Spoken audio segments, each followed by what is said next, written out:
নারীদের পরকীয়া পাপ নয়, এই কথাটা শুনে রেগে যাচ্ছেন? একবার থামুন, রাগ করার আগে একটু ভাবুন, আমরা আসলে কোন পাপটার কথা বলছি? একজন নারী যখন বিয়ে করে, সে শুধু স্বামী পায় না, সে নিজের পরিচয়ের অর্ধেকটা জমা দিয়ে দেয় সংসারের নামে। তার হাসি, তার স্বপ্ন, তার ইচ্ছা সবকিছুর ওপর লেখা পড়ে যায় অ্যাডজাস্ট করো। স্বামী কথা বলে না, সম্মান দেয় না, ছোঁয় না, বোঝে না, শোনে না।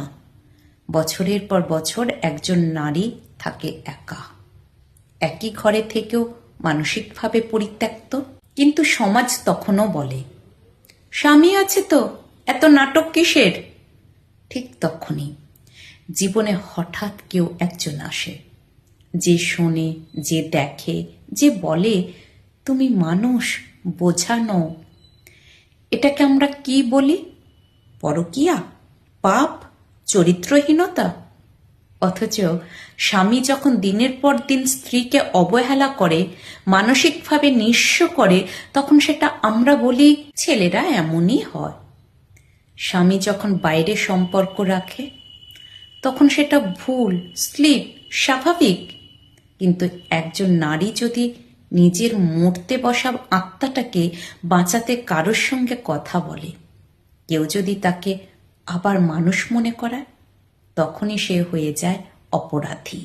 না, সব পরকীয়া প্রেম নয়, সব পরকীয়া কাম নয়।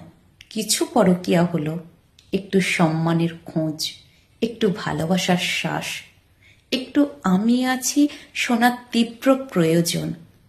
পাপ যদি হয়, তাহলে পাপটা শুরু হয় অবহেলা থেকে, নীরব নির্যাতন থেকে, ভালোবাসাহীন বৈবাহিক জেলখানা থেকে। একজন নারী যখন পরকীয়ায় জড়ায়, 90% ক্ষেত্রে ভোগের জন্য নয়, সে বাঁচার জন্য লড়াই করে। প্রশ্নটা হলো, কোন সমাজ একজন নারীর একাকিত্বকে এতটাই তুচ্ছ করে যে সে ভালোবাসা চাইলেই পাপী হয়ে যায়? আপনি রেগে গেলে হন, কিন্তু একবার ভেবে দেখুন, ভাঙা মানুষ নাকি ভাঙা নিয়ম, কোনটা বেশি ভয়ঙ্কর?